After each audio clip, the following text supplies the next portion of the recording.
అందరికీ నమస్తే అండి. మన దేశం మొత్తం మీద ఆంధ్రప్రదేశ్ అంటే మన రాష్ట్ర ప్రత్యేకత ఏంటంటే పెట్టుబడులు భారీగా ఆకర్షిస్తుంది. ఆ పెట్టుబడులు కూడా ఏదో 5,000 కోట్లు లేదా 2,000 కోట్లు, 10,000 కోట్లు కాకుండా గడిచిన ఏడాదిన్నరగా మన రాష్ట్రానికి భారీ పెట్టుబడులు వస్తున్నాయి. అంటే చూడండి, గూగుల్ రైడాన్ వాళ్ళది డేటా సెంటర్ 1,31,000 కోట్ల పెట్టుబడులు. ఆర్సెలర్ మిత్తల్ స్టీల్ 1,00,00,000 కోట్లకు పైగా పెట్టుబడులు. అలాగే ఈ రిలయన్స్ వాళ్ళది అండ్ బ్రూక్ ఫీల్డ్ వాళ్ళది డేటా సెంటర్స్ ఇద్దరూ కలిపి 2,20,000 కోట్ల పెట్టుబడులు. అలాగే రిలయన్స్ సిబిజీ ప్లాంట్స్, అలాగే బీపీసీఎల్ రిఫైనరీ ప్రాజెక్టు, అలాగే గ్రీన్ హైడ్రోజన్ అనకాపల్లిలో అదొక ప్రాజెక్టు. ఇలా గడిచిన ఏడాదిన్నరలో ఖరారయ్యి, ఒప్పందాలయ్యి, ఎంఓయూలు అయ్యి, కొన్ని గ్రౌండింగ్ అయ్యాయి కూడా. ఈ పెట్టుబడులన్నీ కూడా అరౌండ్ 1,00,00,000 వరకు ఉంటున్నాయన్నమాట. అంటే 1,00,000 కోట్ల వరకు ఉంటున్నాయి సుమారుగా. ఇప్పుడు మరో సుమారుగా 1,00,000 కోట్ల పెట్టుబడి, 91,000 కోట్ల పెట్టుబడి అంటున్నారు. అదేంటంటే ఆర్ఎంజెడ్ అని ఒక గ్రూప్ ఉంది.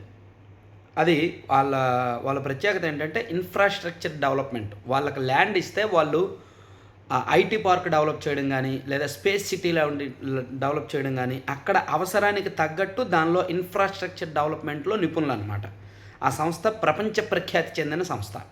నిన్న నారా లోకేష్ గారు ఆ దావోస్లో పర్యటనలో సందర్భంగా ఈ ఆర్ఎంజెడ్ ఆ గ్రూప్ చైర్మన్తో భేటీ అయ్యారు. ఆ గ్రూప్ చైర్మన్తో భేటీ సందర్భంగా ఒక కీలకమైన అంశం ఏంటంటే సుమారుగా 91,000 కోట్ల పెట్టుబడి, 1,00,000 మందికి ఉద్యోగ అవకాశాలు కల్పించే దిశగా ప్రముఖ రియల్ ఎస్టేట్ సంస్థ ఆర్ఎంజెడ్ ముందుకొచ్చింది. దావోస్లో జరుగుతున్న పెట్టుబడిదారుల సదస్సులో రాష్ట్ర ప్రభుత్వం అండ్ ఆర్ఎంజెడ్ సంయుక్తంగా ఈ విషయాన్ని ప్రకటించాయి.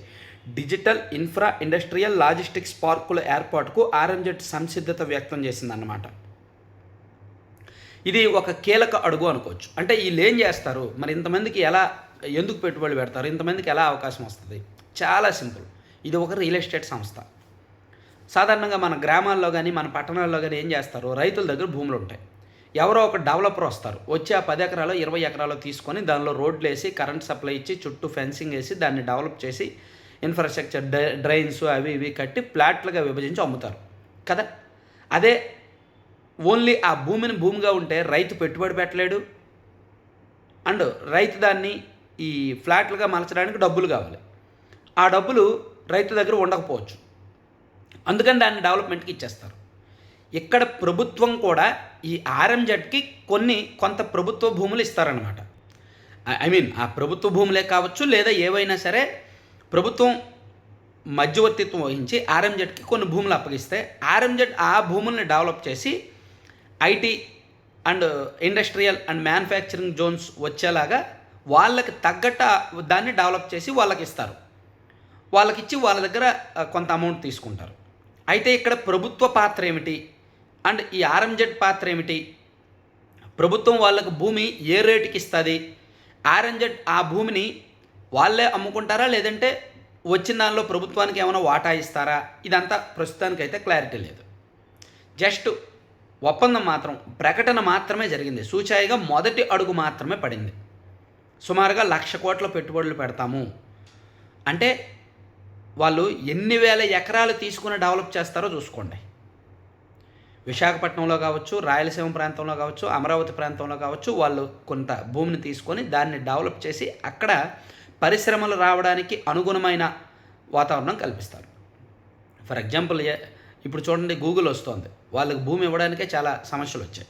అటువంటిది రేపు పొద్దున మరో పరిశ్రమ వచ్చినప్పుడు ఆల్రెడీ అక్కడ భూమి సిద్ధంగా ఉండి, డెవలప్మెంట్ అంతా సిద్ధంగా ఉండి, ఇన్ఫ్రాస్ట్రక్చర్ డెవలప్మెంట్ అంతా వనరులన్నీ రెడీగా ఉంటాయి.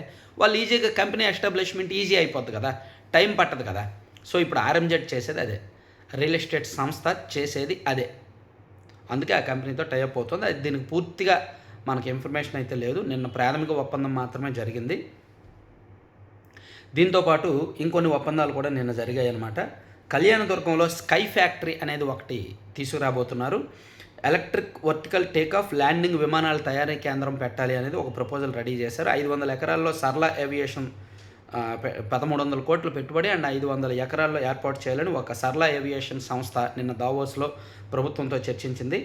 అలాగే ఇక్కడ 1000 ఎయిర్ క్రాఫ్ట్లు ఉత్పత్తి చేస్తారంట. 2029 నాటికి పూర్తి చేయాలని ఒక లక్ష్యం పెట్టుకున్నారనమాట. ఇట్లా దావోస్లో ప్రస్తుతం మన మంత్రుల బృందం, సీఎం గారి ఆధ్వర్యంలో మంత్రుల బృందం పర్యటిస్తోంది. పెట్టుబడిదారులు విపరీతంగా ఆకర్షిస్తున్నారు. సో అంటే దేశవ్యాప్తంగా అక్కడికి 10 రాష్ట్రాల నుంచి ప్రతినిధులు వెళ్ళారు.